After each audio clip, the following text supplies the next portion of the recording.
All right, guys. Good to see everyone. Andrew, welcome, and thank you for taking the time to speak with us. So Andrew here took our course couple like a month or 2 months ago, I believe. So he took a commercial course, and we want to kind of just debrief and see, introduce a bit about yourself and how your journey has been with in the commercial space. You can take it away, Awesome. Andrew. Yeah. Thanks for setting it up. And yeah, I think we finished in August. So yeah, a couple months ago. I am on the east coast of Canada, Halifax, licensed in a few different provinces, but yeah, been a mortgage broker since 2019, mostly on the residential side, and with my main focus of my business, still obviously a large part of that is still residential, although over the last little bit, been trying to get into commercial financing.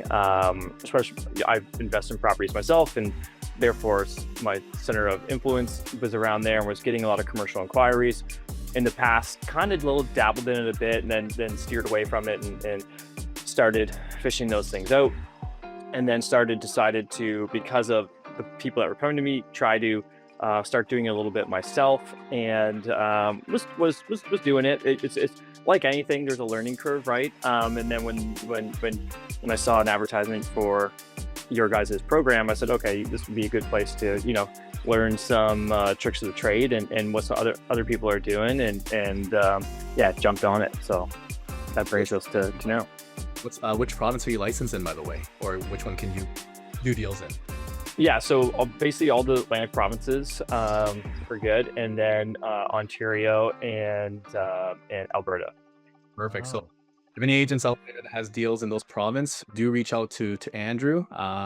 Like we're just impressed with. I think from right by week 2, you already applied a lot of the concepts that we learned, and then you already got like, a lot of leads, and you had a couple of deals. I remember the second week you mentioned you had a deal for it was an owner occupied where you had five. You went to 5 lenders, and you had different loan to values, like different offers. I think, right? So that Yeah. is like Andrew was definitely one of our star students. He literally applied whatever we taught that week, and he reported back next week, like, hey, I had success already. I did XYZ, just as you said. And like these things started happening. I was like, and we were like, wow, this is very impressive, this man.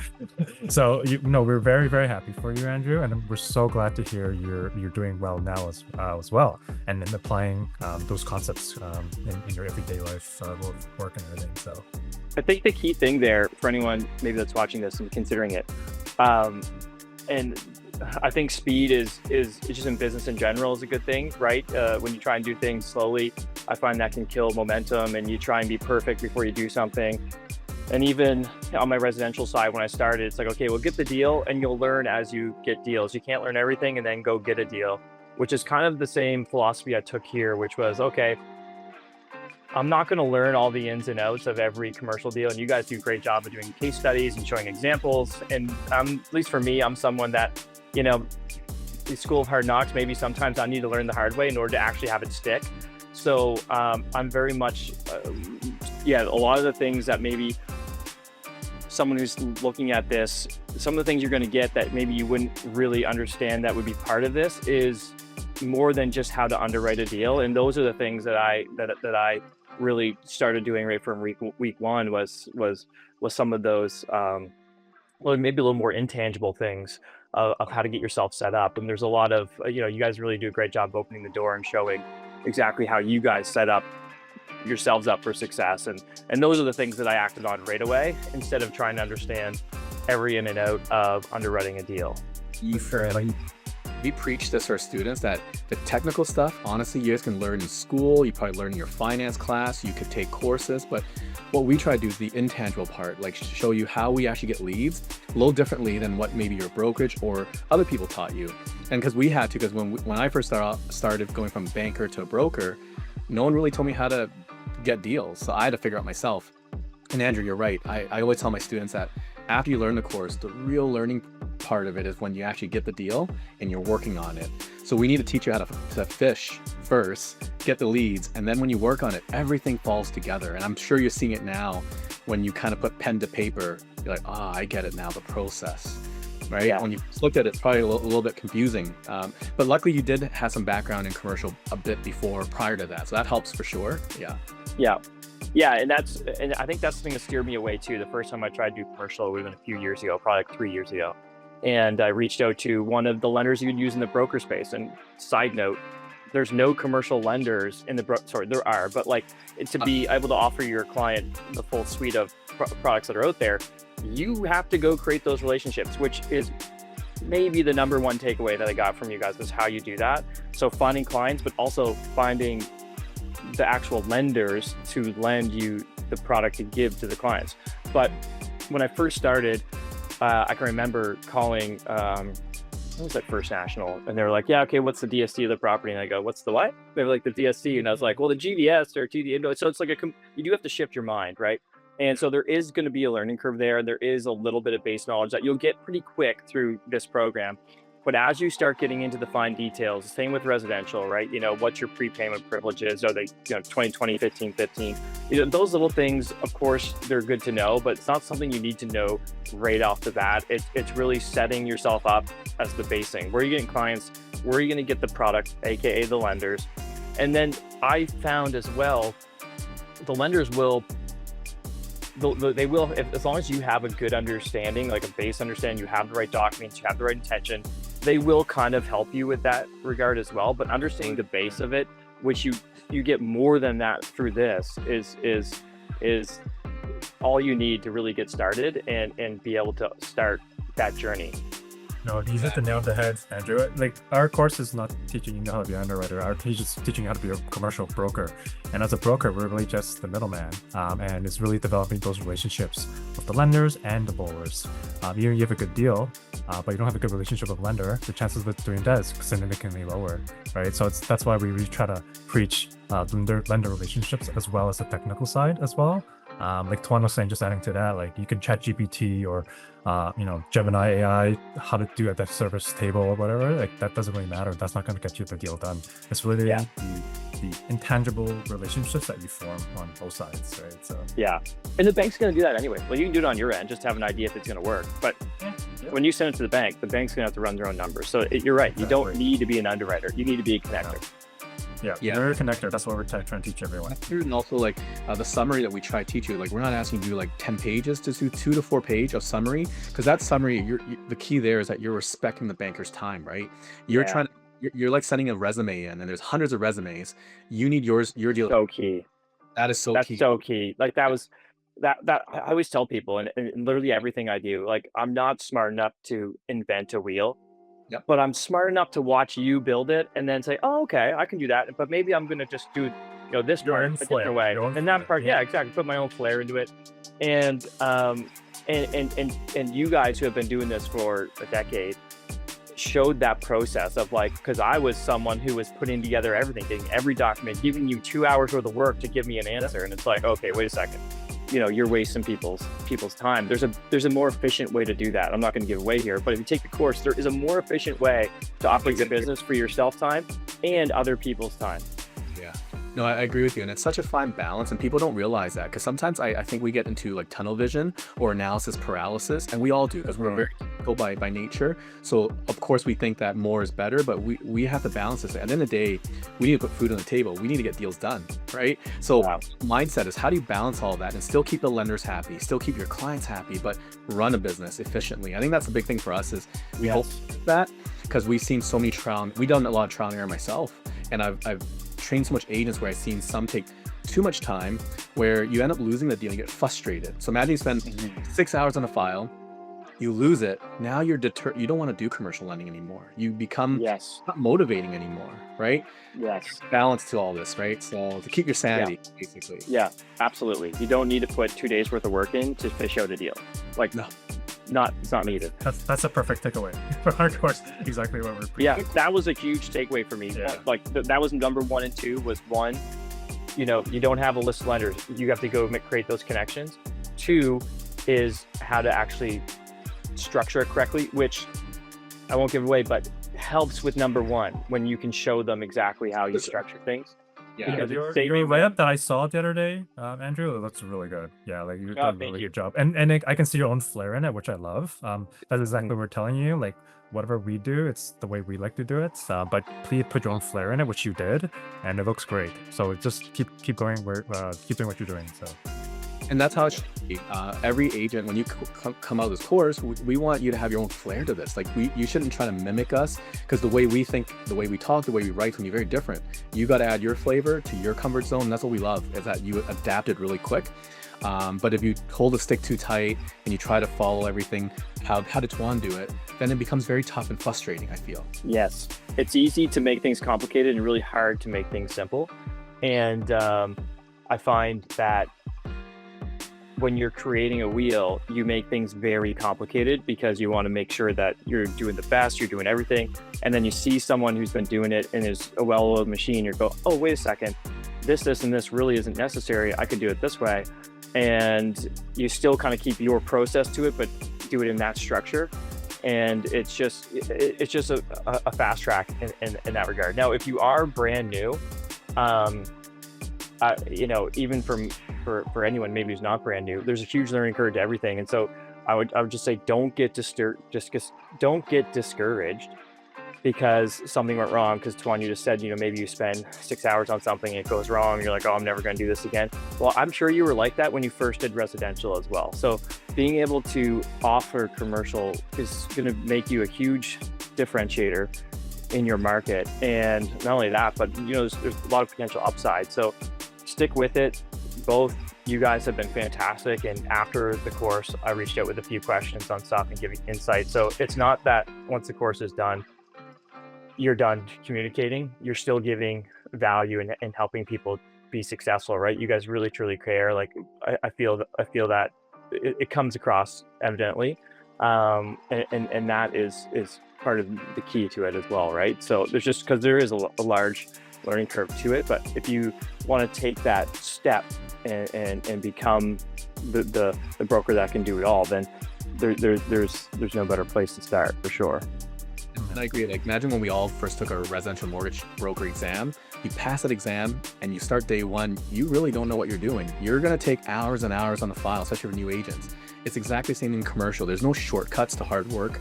There's a shortcut to learning this stuff for sure, but the hard work, putting in the time, going get your clients, that takes time. Like, there's no secret sauce to that, but there's faster ways to do it. It's what we hope we kind of hit that light bulb for you there. It's quicker ways to find deals. Because our goal is like this, is that every student taking this course, their full-time job is residential mortgages. That's your bulk of your business. So how do we create extra time so that you can actually spend like another 10, 20, 30% in commercial? To do that, you need to be efficient, very efficient, right? So we want to balance that out, and maybe for some of you, for yourself, you might end up going 100% commercial, but at the end of the day, that's up to you, but you have to learn how to allocate the time now. That's the hardest part when you implement a new strategy kind of thing, right? Absolutely. Yeah. And that's going to be different for everyone. For me, I already kind of had one foot in a little bit. So my other foot is quickly coming over.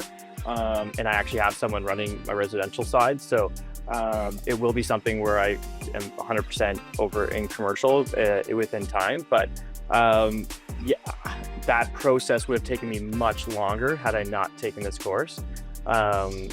Just because now I have the systems in place, and I just have more confidence in knowing what other people are doing, right? And making sure that I am, not missing the mark on what you're providing. And that brings me to another thing, is how you show value. That's a huge thing you guys help with too, right? Because with commercial, you're not getting paid by the lender. You have to ask for that check, and that check can be pretty large. So how do you justify that? And I've always been don't hate the word sales. Sales is fine, but I've never won a deal based on my negotiation skills. I always win deals based on value. If I can show you the value, I find it a lot easier to ask for the money. And you guys come up with such a great way in that same, it's almost in the exact same part of the process as we were just talking about, of how to demonstrate that value, right? And how to ask for that money. It comes a lot easier when you can say, here's the exact value I just provided you. Yeah. And we try to do that with each of the case studies. that we presented, like, hey, this is an actual case we did, and this is the actual fee we earned because we showed this value and these savings to the clients. So it's we hope we can kind of paint a picture to see that it's not that hard to ask for a fee. Obviously on the residential side, a lot of times the banks pay you. So we thought that was an important part of the course to show our residential brokers how to actually show your worth and ask for a fee. A lot of people actually don't know how to do that. So I'm glad you got that kind of takeaway, because that's one of the key things we wanted to highlight when we were designing the course. And that's probably the hardest. I'm not sure you agree with me, but like when you're asking someone for a fee, these are large checks that the clients are paying you, and I call it like high ticket sales. And high ticket sales is a very unique area where if you're dealing with entrepreneurs, business owners, real estate investors, real estate developers, and these are business people too. So you need to know how to position it, and you can't just charge a fee without showing value. So I hope that we learn the strategy on how do you kind of uncover that deal and show the value, and then when you ask for the fee, it becomes very easy. I feel it's easier than just presenting, hey, I'm charging 2%, right? Kind of thing. Yeah. Yeah, it becomes you're right. It's actually you're almost excited to deliver it because What showing the value, and the amount you're charging is a lot less than the value, even though the amount you're charging is a large amount. It's a lot less than the value you're providing. So I actually kind of look forward to that conversation because you're also showing the value that you're adding to them, and that part is exciting. So when you say it's going to cost this amount, again, you're talking to business people. They're not afraid to spend money on things of value. So as long as you can show value, then it's not, like you say, it's not really so much a sales call. It's the value. Yeah, I get excited too. Agreed. Like I know what I'm doing. And then the cool thing is, if I'm excited and they're excited, do you think they're going to refer you business? Their friends, they got friends, they got partners. So that's where I think our business grew so fast in the commercial side, is that we didn't have to go and get business. We target certain groups of clients that need our help. They need your help. Right. They don't know where to go. They're not getting the service, and this market's quite underserved, I feel still. So I just feel there's a lot of people that need that second opinion or that help in the space for sure. But yeah, the fee part, I think, is the hardest thing that I think most brokers on the residential side, making that jump to commercial, that's the first thing that's scary, because 90% of their business was not charging a fee. It was getting paid by the banks directly, right? Absolutely. Yeah. Actually, I want to ask one thing really quick. Was prior to that, you had some commercial experience, and then you kind of dabbled into it. You kind of didn't focus on it. So kind of what made you make this jump? Do you see something that maybe you and I see or others don't see, but where do you see the opportunity with where the market is today with AI, technology, residential policies on the mortgage side, on the residential side? Kind of what made you make this jump? Like what triggered it? I think the reason that I got into mortgages originally was because I was interested in investing in real estate. And so I found the finance side of that interesting. So that was kind of why I got into it. And naturally took on clients like that. And then the next progression really was larger real estate multi-units. And so then it was kind of like, okay, dipping your toe a little bit into that. Not really, going full tilt. And then I'm not too scared of AI. I think if anything, if you can embrace it and it help you, I don't think it's coming after our industry. But I do think that the mortgage broker area will just start to become more saturated, and more people get into it, and it, because it is a great business, it's a great area to earn an income. And can you differentiate yourself in a way that other brokers aren't? And there's always, invest in yourself and become better. But then there's a step above that, which is kind of getting into, at least in my area, in the Atlantic provinces, there's really not a lot of competition in the commercial space, broker space. And as you start looking in other places, Ontario, there's a little bit more. Out west, a lot less again. And so there's a lot of opportunity, and I think the opportunity excites me quite a bit. And I actually think in residential, if I'm trying to compare a 5-year fixed rate that I can give you versus what the bank's going to give you, they're on par. Maybe the bank can actually beat me. So why are you using me? That's a harder value, to be honest, to pitch than how you guys have helped structure showing value on the commercial side. And there's a real, actual value that you can attach to a deal and say, okay, here's where my value is added. Not to mention, a lot of people in commercial are people who are in business who don't have a lot of time, who are trying to book time with the banks. And unless you're someone who has, tens of millions with the bank, you're not getting private calls. You have to go in from 9 to 5. And there's just so much more opportunity and ways to win in commercial that you probably don't realize. And I think that's kind of what's really started pulling me in that direction is, if you can answer your phone, you're beating 90% of the banks. Yeah, not to mention on the residential side, if you're 0.1% higher than the banks, they'll likely go, even though you work with the application for the last 2 months, that's just how you lose it, because that's where the residential guys, just basically rate wars. And those are really hard to win when competing with the bank. Super hard to win. Yeah, for sure. I agree. And I still feel there's a huge market for residential still, no doubt. Like that's a massive market because it's the mass market, right? You got more people. So, and what you're doing now, you already have a team, you have someone to kind of handle that side because it's stabilized now. Like you have your system, your process. So I think you're in a perfect spot where you could also segue into the other world now. And actually you're right. On the commercial space, you look in where you're at in every province, there's not many, it's not saturated. And that's why I mentioned I don't know the exact numbers, but I would say there's about 5% to 10% commercial brokers that are doing this job right now in Canada, and it's just underserved. And you're right, at the banks, there are bankers, but they just cannot handle, they're understaffed, just like everywhere. Everyone's cutting. I think Scotia recently has an article, Scotia's cutting a lot of jobs recently. So I see it. And for us, I just think it's an underserved market. I see a lot of customers that were residential space that were buying, say, they're now migrating to multi-unit apartment building, which you just done recently, right? So there's a the investors are shifting their mindset too now, and so I think that's where the opportunity that I think you see it too, and that's why you made this you kind of double down on this and go, you know what, I'm gonna focus on this or work on and learn about this. Yeah, and the thing that's been actually cool, which I didn't see coming, is once you realize how to do a commercial deal, let's say a multi-unit, you realize that, hey, the bank has a bunch of other products that you could also offer. And so you're learning as well. You're learning as well when you're there. Yeah, you think the amount of opportunity in that itself, it ends up becoming like almost a little mind-blowing, right? Because as long as you know how to broker one thing, you can really broker anything you want. Yeah. Like this course is teach, like even I had realtors and real estate investors take this course because the sales skills you learn, you can apply to many industries actually. Yes. And when you learn that's why we only want to teach you the high level, all the different types of lending out there, construction, multifamily, business, but we teach you a case on each one, but the concept does not change. That core foundation does not change. But I had some students asking, like, why didn't we learn this particular thing about this industry, like the cannabis industry? I'm like, same thing.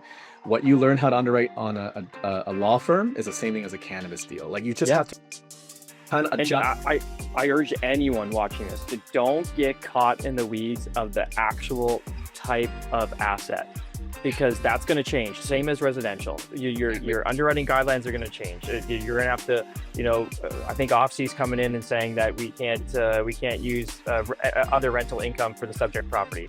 Things are going to change. So whether you're talking about a cannabis industrial building or a multi-unit or a fleet of vans for a transportation company, the process is going to be the exact same. It's just going to those lenders, relationships that you built, and saying, hey, how would you like to see this type of asset? How would you, and I don't want to give too much away, but basically understand the process and just apply it into whatever comes across your desk. And it's crazy because like then when your brain changes like that, your eyes probably open up like wow. Oh, it's crazy. And I've seen it. You've applied it really well. And that's what I saw too, is I'm like, I see the crowd moving one way when I first joined this industry, and everyone's like, go to the open houses, go do all that. And I did it. I'm like, man, I'm not getting a deal because I'm keep losing on the rate side. You win some, you lose some, but for every 20 deals, I get 2 or 3, and it becomes very tiring. Then I look the other side, there's not much competition, not many people talking about it, but there's actually a lot of opportunity. So I just feel like it's crazy because you're right. Like you get a equipment company, you can do the equipment financing. You can help them buy the real estate property. You can even help them buy another business, like merger and acquisition. So like there's a lot of merger happening right now in this marketplace. So you do 3 types of loan for one client even, right? If you really share that idea. So your job's to kind of get your clients excited about look what they can do if they put their mind to it, you know? And those are things that you want to share. Because people miss that mark of what's your job as a mortgage broker? You not only do the mortgage, but helping these people grow their net worth, grow their business. And they need ideas sometimes, right? So yeah, so that's awesome. That's on your end Yeah, there. One thing, absolutely. how about some recent deals? Like how about like maybe just some quick one on deals that you've been working on since you took this course, any exciting stuff on what's in your pipeline and how's that been coming along? Because I know you got a couple deals there. I got some cool stuff. You know about one, which is an 18 unit, which just closed yesterday, which was an MLI select deal. So that was a CMHC insured deal. So for anyone listening, basically, believe it or not, you can go all the way up to 95% loan to value on multi-unit buildings. So this one was a 90-10. That was a $4.15 million purchase. So that closed yesterday, which was a super awesome deal. I've got some people. So happy to hear that. So happy to hear that. Yeah, that was a good one. How's your client? Like, how did they feel like when they got that offer? And then The client's over the moon, excited, and yeah, we shopped that around, showed again, there was a ton of work that went into it. So there is, those MLI deals, as you guys know, there's a lot that goes into those, but at the end of the day, the client was unbelievably happy. And again, no issue with asking for a fee. You get different offers, like where your offers do they vary quite a bit? Oh yeah, it was outrageously different on offers. Yeah, and it's funny when you start looking at some of the big banks that don't even know how to do an MLI, even though they're a big bank, right? So it is funny understanding, you all of a sudden understand, certain banks are better for certain products, just like on the residential side, right?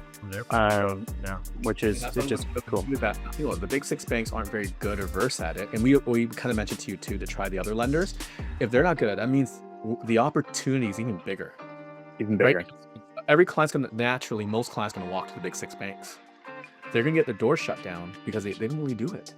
And so now you're seeing all these customers, and that's where we get a lot of clients messaging us about the CMHC program. And I think Nova Scotia is a great place the investments just work. Like the numbers are really good there. Yeah, you can get 90-95%, and especially in Nova Scotia, I feel. Yeah. So how long was the amortization you got on that deal? On that one? 45 years. 45. Yeah. Right. We had one done in 45 years in August as well. Yeah. And residential, you can't really do that now because the cost fee is 30 years for the A side, right? I think. Yeah, and that might have to be owner occupied as well. I can't. Yeah, owner occupied. Yeah, 30 years. Yeah. What else you got in your pipeline? I got a merger and acquisition in the pipeline, which is funny enough. But yeah, a few other, a lot of builds actually, quite a few builds. Speaking of fleets, a fleet deal as well.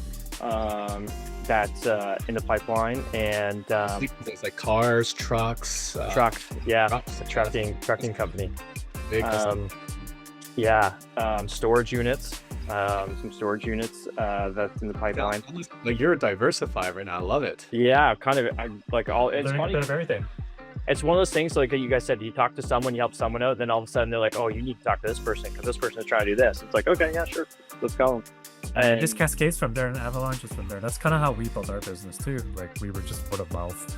Hey, do you want to help my buddy here? He needs financing for this. Or they're trying to build duplex here, or they're trying to self-storage here. So like that's why we don't market as much, because we do fortunately get a lot of word of mouth. But no, we're glad to hear it's happening for you as well. What we happened like maybe 8-9 years ago for us. So yeah, sounds like the leads are really coming in now. So I'm really happy to hear. Yeah, and like you said, like you could be banking at Scotia, so you go ask Scotia to give you a development loan for $2 million, and you're like, oh, if it's not about 10, then we're not doing it. So it's like, well, then it's like your bank's literally not even giving you an option. So for me to give you an option, there's a value add, like you mentioned. The value add. Yeah. And the big thing now with where the economy, which right now a lot of banks are saying no. Yeah, so the economy, I was saying. Say that again, sorry. Yeah, the big 6 banks. Sorry, a little lag right now. The big 6 banks, they're shutting their door. Their lending appetite's gotten a lot tighter. So, and that's why our course, we don't want to teach policies and all that stuff, because that stuff is not stagnant. It changes, especially in the commercial side. So what we try to show foundation, so you'll learn really quick, is that today Scotia might say no to your deal, but in 6 months they might be open the door and they're like, hey, we're open for business again, right? Yes. You just don't know, but that is where your opportunity is as one door closes, another door opens for you because your clients are needing that help now, right? So Yeah. this is exciting. There's so much going on. Any other notable ones? But I guess you're just getting a wide range of deals. Like you're getting deals from all sources and all that. Oh, Yeah, quite the some- pipeline's yeah. pretty full at the moment Good. of deals, and yeah, definitely spending a lot of time in the commercial, and eventually will be pretty soon here full out on the commercial side. But yeah, the pipeline right now is about complete as full as I can get. So it's I need to hire. You might need to hire someone soon. Like I'm not. I didn't want to give away too much, but yeah, we're not too far away from that. Yeah.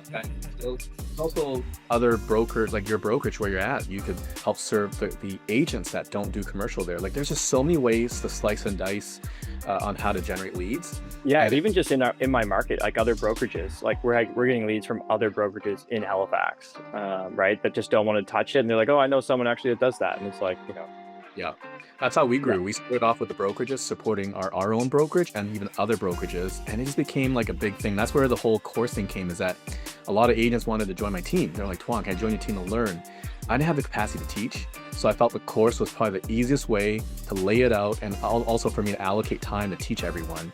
And that's how this kind of course became just so many people messaging, and you're going to see it too. I think the market is, there's a need for this right now, and I think we're shifting into that market where investors, because of where the market is, the yield, the return on investment right now is not good in other asset class. So multifamily is a big one right now. And I think that's where Yeah. you see a lot of business. But yeah, I no, agree. yeah, this is awesome, Andrew. Really appreciate you hopping on and sharing your experience. And I guess any last words for any future students that are watching this? What would you any certain tips, or would you recommend this course overall, or just anything you want to add to kind of close it off? Yeah, obviously, if you are thinking about doing commercial mortgages, or I shouldn't even use the word mortgage, commercial lending, just do it. Well, what's the downside, right? Is you spend a bit of money and you get a bit more knowledge. But if it's something that you want to actually do, it's learning from people who have done it and are currently doing it is the best place to do that. And in my opinion, the things you're going to learn in this course are the actual things that are going to help you be successful.